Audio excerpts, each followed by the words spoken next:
Welcome to Mother Daughter Projects. I'm Steph. I'm Vicky. And today we're going in the attic.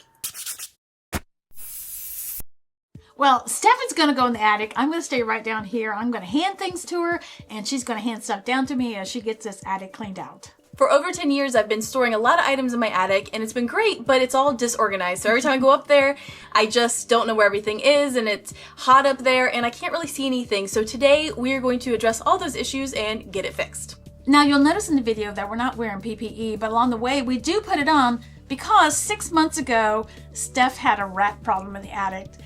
And we actually had forgotten about it, but along the way, she's cleaning up the rat droppings and all the other stuff that she finds, and she does find a lot of stuff. But that's going to be a video for another time where we'll go into more depth about that whole rat problem. But let's get organizing and let's get in the attic. Before we get to organizing, we're going to replace the light in the attic. Like most attics, I had just a single 60-watt light bulb that wasn't really bright enough to see much in the attic. So I untwisted it and added a 5-panel LED garage light that we picked up from Costco. It gives off so much more light. The color temperature and brightness are adjustable. Mom and I picked up these plastic shelves from Costco. They're nice and light and can be different heights, so they're perfect for the attic. I assembled this first set on the ground and tried to make 2 shelves and 3 shelves high.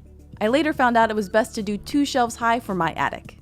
Next, I started going through the items in the attic and passing them to Mom on the ground to make space.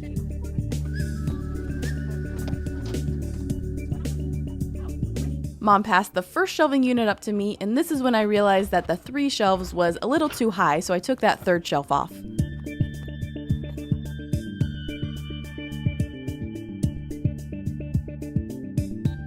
I found a place for the first set of shelves. The bins were already in the attic, and they fit perfectly.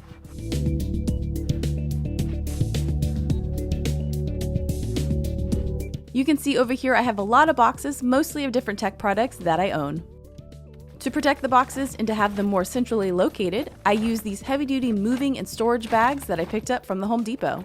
They're inexpensive, tear and puncture-proof, and water-resistant. They fit all my boxes perfectly. I continued to go through my boxes and threw away items that I don't have anymore or boxes that had evidence of rats on them.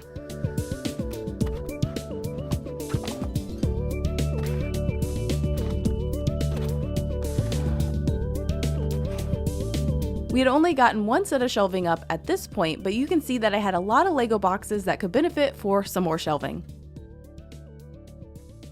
So we went back to Costco for another set of shelves. I realized the shelving units didn't need the top on them, so I could make more shelves if I took the top off. I was able to fit 2 next to each other and fill them up with bags and boxes. Next, I tackled my pile of Lego boxes. Sadly, some of them got destroyed from rats, and I had to throw those away. And I know to keep these boxes pristine, the attic is not the best place for them, but I'm not willing to dedicate space in my house to them. I also have some old closet shelves up here. One of the first things we did when I moved into my house was take off the doors of a hall closet and make a landing zone. So I was able to stand these up and still be able to fit 2 shelving units in front. I can tell you this new attic light is perfection because I used to have to wear a headlamp when I wanted to be able to see in the attic. The shelves come with a clip to secure them when they're side by side. The Lego boxes that couldn't be collapsed are on the bottom, and the ones that can be folded flat are on the top. This makes the pile way more manageable.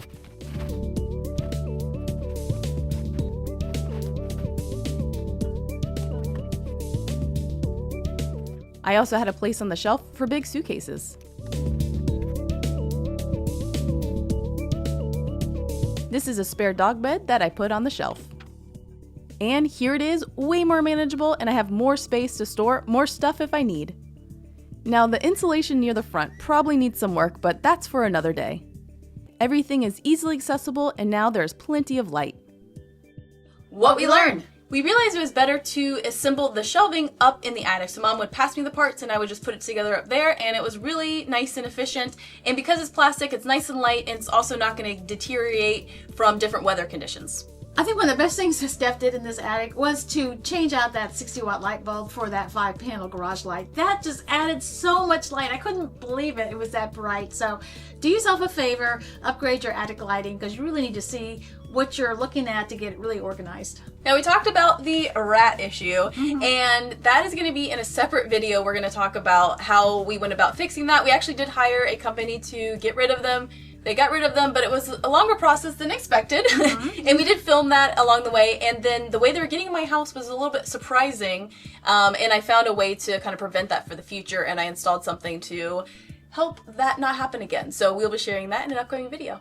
And lastly, wear that PPE. Now, we should have been wearing that PPE as soon as we started working, not only because of the rat situation, which we did actually forget that we needed to clean that up, but also because there's a lot of dust up there, and if you're anywhere near that installation, you might want to wear long sleeves because that can be very irritating.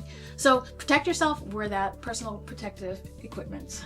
And the best thing about this project is we did it at the perfect time of year. In Florida here, it is super hot over the summer, and that would not have been the ideal time to do it. So we actually did this late fall, early winter, and that was perfection. It was not too hot up there, and everything was kind of easy to organize and get straight because I wasn't also like burning up as I would during the summers. Well, thanks for joining. If you want to see more projects from us, be sure to visit us at motherdaughterprojects.com. And if you like this video, give us a big thumbs up and subscribe right here on YouTube.